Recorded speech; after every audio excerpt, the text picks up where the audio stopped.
What's up, dude? Hello everybody, welcome back to my YouTube channel.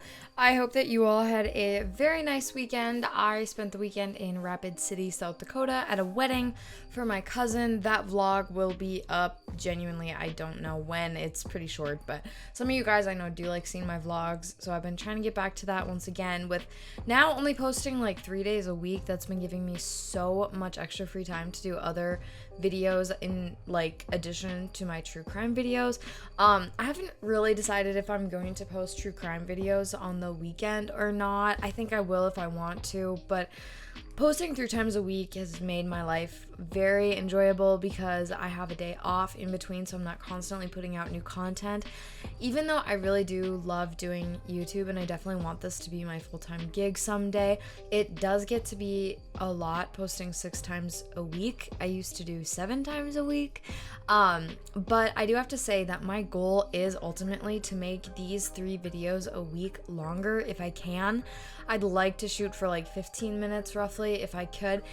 Our case today is a lot shorter, so they're just, I mean, it's not going to be a 15-minute video, but I'm just kind of saying that's where I'm hoping to go with my channel from here on out. So that being said, let's get into today's case. 17-year-old Mackenzie Shirilla was hanging out with her boyfriend Dominic Russo, 20 years old, and friend Davian Flanagan, 19.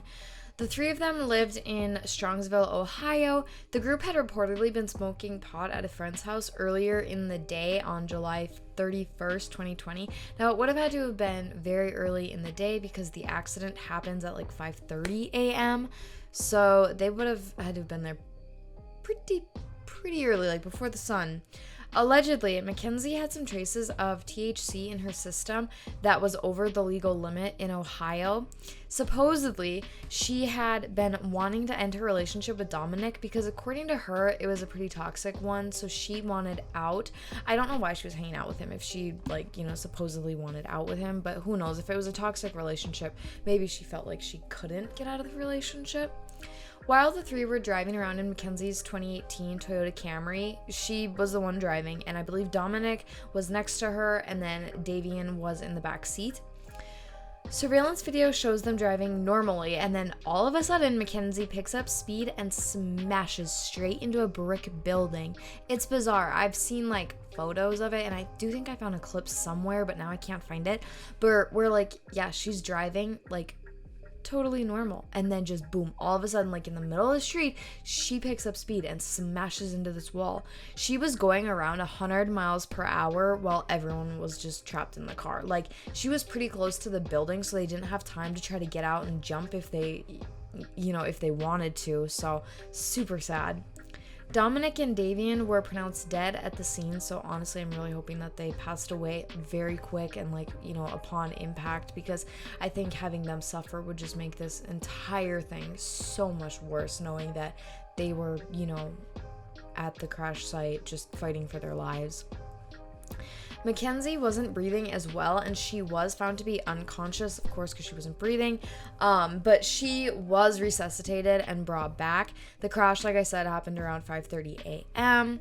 A bystander called the cops, but unfortunately all 3 people were trapped in the car, so they had to wait for the firefighters to show up to break them free from the car. But it's good that at least they had cops on site so they could start getting information, I guess. I mean, like, you know, like they were there, they knew what time it was reported to have happened, and just stuff like that.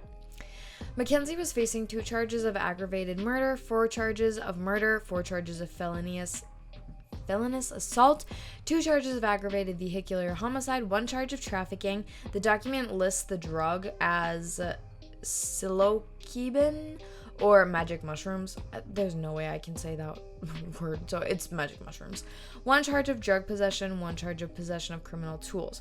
Those 14 are just for the car accident, but prior to the car wreck, Mackenzie had actually allegedly broken into the Columbia Church of God in Columbia Station. So her charges for the break-in are 1 count of breaking and entering, 1 count of vandalism, and 1 count of desecration. This brings her total number of charges up to 18. Wild. On August 21st, 2023, now 19-year-old Mackenzie was convicted of killing Dominic and Davian. She was found guilty of 2 counts of murder as well as counts of aggravated vehicular homicide and drug possession. She was spared consecutive life sentences and was instead sentenced to stay in prison for at least 15 years, which is the minimum time allowed served until she's eligible to go before a parole board. I am relieved it's over just because of how stressful and sad it all was, Dominic Russo's 34-year-old sister Christine of Cleveland told USA Today. It was terribly emotional. I am shocked and saddened that the judge ran the sentences concurrently and not consecutively. Mackenzie took 2 innocent young men's lives, and I believe she should have to serve the rest of hers in prison. She's got a point, honestly. I'm not totally against like life in prison. We'll talk about it at the end. Prosecutors argued that during the trial that Mackenzie had a tumultuous relationship with Dominic and planned on ending his and Davian's lives. But the defense argued that there was no proof that Mackenzie deliberately meant to kill the boys, men, especially since no one knows what was going on in the car before the accident. Her actions were controlled, methodical, deliberate, intentional, and purposeful, the judge said. This was murder. She never testified at trial, but she did read a statement during the sentencing, and as she did, she was crying, which you'll see that in a second, or a clip of that. After the conviction, she was immediately taken to jail and was set to be transferred to the Ohio Department of Corrections. Here is the news story that played. Moment in court, a case making national headlines. The Ohio teen convicted of murdering her boyfriend and friend by deliberately slamming her car into a brick wall at 100 miles an hour. What the judge called her in court. Here's ABC's Alex Perez. Tonight, an Ohio teen driver sentenced to life, convicted of barreling down a road, killing her boyfriend and their friend. Mackenzie Shirilla apologizing in court. I wish I could take all your pain away, and I'm so sorry. The fatal crash back in the early morning hours of July 2022. Prosecutors say Shirilla, then 17 years old, was behind the wheel. Surveillance video capturing the vehicle speeding down the street at more than 100 miles an hour. The car jumping the curb and slamming into a business. The judge calling her literal hell on wheels. She had a mission and she executed it with precision. The mission was death. 20-year-old Dominic Russo and 19-year-old Davian Flanagan found dead at the scene. I lost 3 children in that crash. Not a minute goes by each day that I don't think about my son.